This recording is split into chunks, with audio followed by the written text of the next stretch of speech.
అండి అందరికీ good morning. నేనైతే కూర చేస్తున్నా ఈరోజు. టమాటా పప్పు వేద్దామని చెప్పేసి కూరగాయలతో వస్తున్నా. ఏమేమి కోసిన చూపిస్తారని మిర్చి, ఉల్లిగడ్డ, టమాటాలు అయితే పోస్తున్నా, కరివేపాకు, కొత్తిమీర. ఈరోజు అయితే ఎర్రపప్పు వేస్తున్నా. మొన్ననేమో పెసరపప్పు వేసుకున్నాం కదా, ఈరోజు ఏమో ఎర్రపప్పు వేసుకున్నాం. ఇవి ముందే కడిగి పెట్టుకొని కోసుకుంటున్నా. మళ్ళీ మీరు కడగలేదు అని మాత్రం అనకండి.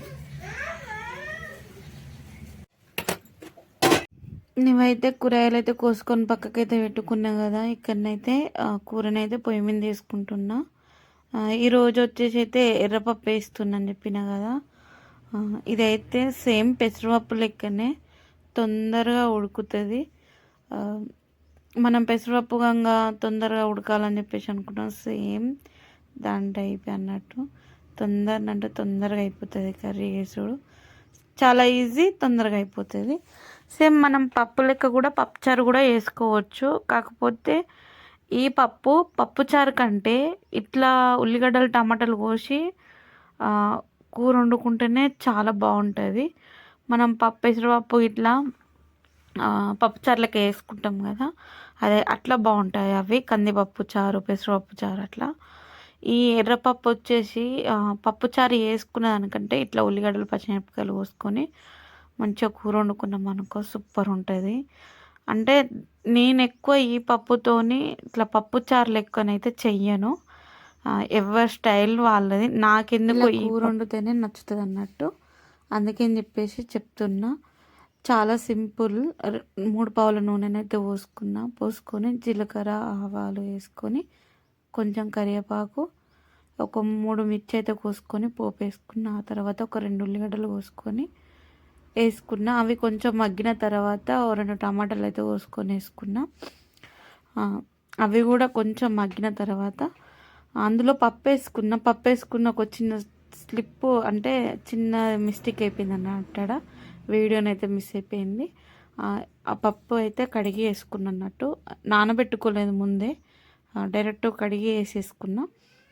అవి వేసుకున్నాక కొద్దిసేపు కలుపుకున్నాక పసుపు, ఉప్పు, అల్లం వెల్లిగడ్డ వేసుకొని ఇంకా కొద్దిసేపు కలుపుకొని పక్కకైతే అది ఉడకనిచ్చిన అన్నట్టు. అట్లా కొద్దిసేపు ఉడికిన తర్వాత తొందరగా కారం వేసుకోవాలి. ఎందుకంటే పప్పు అనేది తొందరగా ఉడికిపోతుంది. ఒక 5 నిమిషాలు అట్లా ఉడికిన తర్వాత తొందరగా కారం వేసేసుకోవాలి. అట్లా బాగాసేపు ఉడికినా కూడా దానికి మ్యాచ్ కాదన్నట్టు ఆ పప్పుకు కారము. అందుకని చెప్పేసి తొందరనైతే కారం వేసుకున్న తర్వాత ఎసరినైతే పోసుకున్నట్టు. మనం ఈ పప్పుకున్న గుణం ఏంటంటే ఎన్ని నీళ్ళన్నా పోయి పప్పు చిక్కగా అయిపోతుంది. ఎన్ని నీళ్ళు పోస్తే అన్ని నీళ్ళు అయితే అస్సలు ఉండదు. ఏ పప్పు అయినా సరే ఉడికిన తర్వాత అంతవరకు ఉండదు. ఇదైతే ఎన్ని నీళ్ళు పోసినా తొందరగా దగ్గరికి అయిపోతుంది. నాకు ఇందులో నచ్చింది ఇది ఒక్కొక్క గుణం ఈ పప్పులో. నేనైతే ఇంకా కొన్ని అయితే వాటర్ అయితే పోసుకున్నా. కొంచెం టమాటాలు ఇట్లా ఉడకాలి కదా అని చెప్పేసి అయితే పోసుకొని పక్కకైతే పెట్టేసుకున్నా.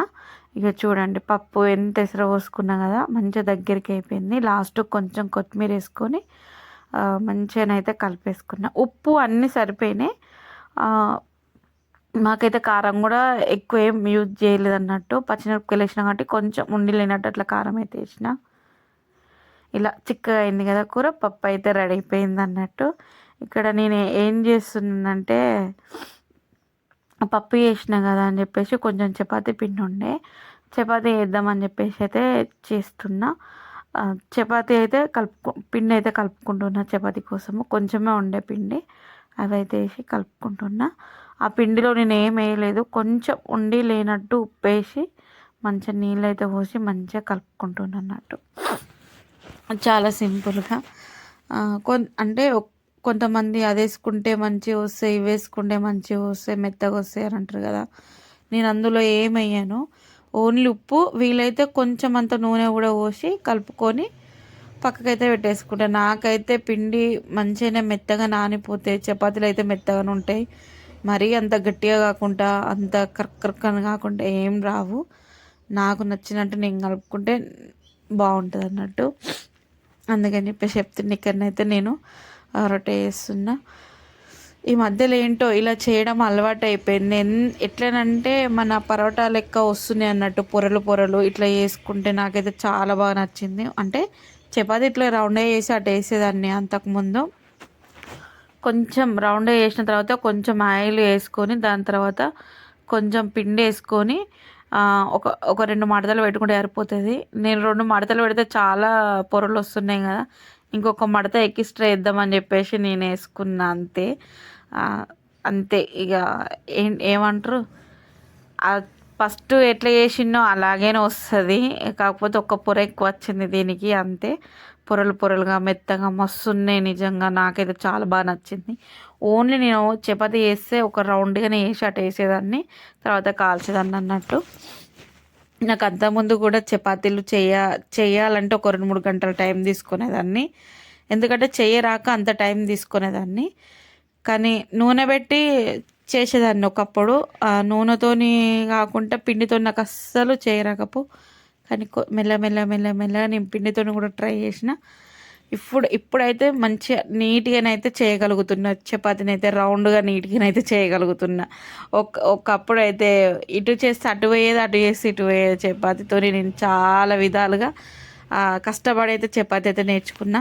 ఇదేంటి మనం మడతలు పెట్టినాం కదా, ఇది ఆ చపాతీ అన్నట్టు, కొంచెం మూలలు ఇట్లా పోతాయి అన్నట్టు, ఏమనుకోకండి. అంతకాలం రౌండ్ లేకపోయినా మామూలుగానే అయితే వచ్చేసినాయి రౌండ్గా. ఇక్కడ మనం మడత రొట్టె లెక్క వేసుకున్నాం కదా, మడత రొట్టె ఇట్లనే ఉంటుంది కావచ్చు, మరీ అంత రౌండ్గానైతే రాదు. నాకు వచ్చినట్టయితే నేను చేసుకున్నా. చూడండి, మంచి నూనె పోసుకొని కాల్చుకున్నాం అనుకో, ఇది కూడా బాగా వస్తుంది. అక్కడ పూరీలు లెక్క వంగుతున్నాయి చూడండి. మనం ఎక్కువ ఆయిల్ కూడా వేయొద్దు, దానికి సరిపడంత పోసుకొని కాల్చుకుంటే అయిపోతుంది. ఇక్కడ నేను యుద్ధానికి రెడీ అయిపోయినట్టు. యుద్ధం ఏంటి అని మీరు అనుకోవచ్చు, కొప్పెర. రోజు మేము నీళ్ళు కాబెట్టుకొని స్నానం చేసే కొప్పెర అన్నట్టు. బోళ్ళు అయితే తోమేసిన తర్వాత ఏంటంటే బట్టలు నానబెట్టేసి ఈ కొప్పెర తోమడానికి అయితే కూర్చున్నట్టు. ఎందుకు ఆ కొప్పెర ఎందుకు తోముకోవడం అవసరమా అంటే, నాకైతే మంచిగా అనిపించేది. చాలా రోజులు గ్యాప్ వచ్చేసింది కొప్పెర తోమడానికి. మనం రోజు కాగబెట్టుకుంటున్నాం కదా, రోజు వండుకున్న గిన్నెలు అయితే తోముకుంటలేమో, అవి కూడా కొంచెం నీట్గా ఉంటే బాగా అనిపిస్తుంది. నేను ఫస్ట్ బట్టలు నానబెట్టేసి బోలు తోమినాక కొప్పెర తోమినట్టు. ఈరోజు కొప్పెరనైతే ఒక గంట సేపు కూర్చొని ఇక నిమ్మలంగానైతే దాన్ని అయితే తోమేసిన. అంతవరకు అయితే చేయగలిగినట్టు. మళ్ళీ కొన్ని రోజుల తర్వాత ఇక దాన్ని ముట్టుకొని అన్నట్టు. ఎందుకు బట్టలు నానబెట్టి కొబ్బరి విండిందంటే, అదంతా మసి కదా, మసి అంతా అంటుకుంటుంది అన్నట్టు. అవి తోమేసినాక బట్టలు విండేసినాం అనుకో, మనం బట్టలు సబ్బుతోని మంచిగా రుద్దుతాం కాబట్టి ఆ చేతులకు ఉన్న నల్ల మరకలు కూడా మొత్తం పోతాయి అన్నట్టు. ఎప్పుడైనా సరే నేను కొప్పెర తోమాలనుకుంటే బట్టలు నానబెట్టిన తర్వాత బోలు తోమేసి, ఇప్పుడు ఇక బట్టలు విండుతా నెక్స్ట్ టైం అనేటప్పుడు ఆ కొబ్బరి తోమేసి అయితే బట్టలు విండేస్తా. నాకు అది అలవాటు అన్నట్టు. మా కొబ్బరిని అయితే అలా తెల్లగానైతే వేసేసిన. మళ్ళీ కొన్ని రోజుల దాకా దాన్ని ముట్టుకోను. లోపల బయట మొత్తం క్లీన్ అయితే చేసేసిన. క్లీన్ చేసినాక నేను బోళ్ళు తోమి సిద్ధు అయితే లోపల పెట్టేసిండు అన్నట్టు. నేను కొబ్బరి తోముతున్న సిద్ధు కొబ్బరి అది బోలు లోపల పెట్టవా అంటే పెట్టిండు. ఇక్కడనైతే నేను స్నానం చేసి వచ్చి అయితే బోళ్ళు అయితే ఎక్కడ పెట్టేసుకొని నేనైతే చపాతీ తింటున్నా. ఇప్పుడు టైం వచ్చేసప్పుడు 10 అట్లా 10:30 అట్లా అవుతుంది. ఒక చపాతీ తిందామని చెప్పేసి అయితే పప్పు వేసుకుంటున్నా. ఆల్రెడీ పప్పు అయితే మా వాళ్ళు కుమ్మేసుకున్నారు. నేను పని చేసుకుంటూ ఉంటుంటే వాళ్ళైతే చపాతీలు అయితే తినేసారు. సర్లే, వాళ్ళ కోసమే కదా చేసిందని చెప్పేసి నేనేమంటే నా కోసం అయితే 2-3 ఉంచారు. నేనైతే ఒకటి తిన్నా. ఈరోజు మళ్ళీ సిద్ధుకైతే స్కూల్ లేదు కదా, సిద్ధే తింటాడు మళ్ళీ, అందుకని చెప్పేసి నేనైతే ఒక్కటే తిన్నా. పప్పు వేసుకొని నేనైతే ఒక చపాతీ తిన్నా అంతే. ఈరోజు మీరేం టిఫిన్ చేసుకున్నారు, మీరేం వంట చేసుకున్నారు, అంటే మీరేం కూర వండుకున్నారు అన్నది కామెంట్ చేయండి. ఈరోజు అయితే మాది చపాతీను ఎర్రపప్పు కర్రీ అయితే చేసిన అన్నట్టు. సో వీడియో అనుకుంటున్నా, ప్లీజ్ లైక్ చేయండి, షేర్ చేయండి, మా వీడియో ఎలా ఉందన్నది కామెంట్ చేయండి. అలాగే కొత్తగా చూసే వాళ్ళు ఎవరైనా ఉంటే ఖచ్చితంగా సబ్స్క్రైబ్ చేసుకోండి.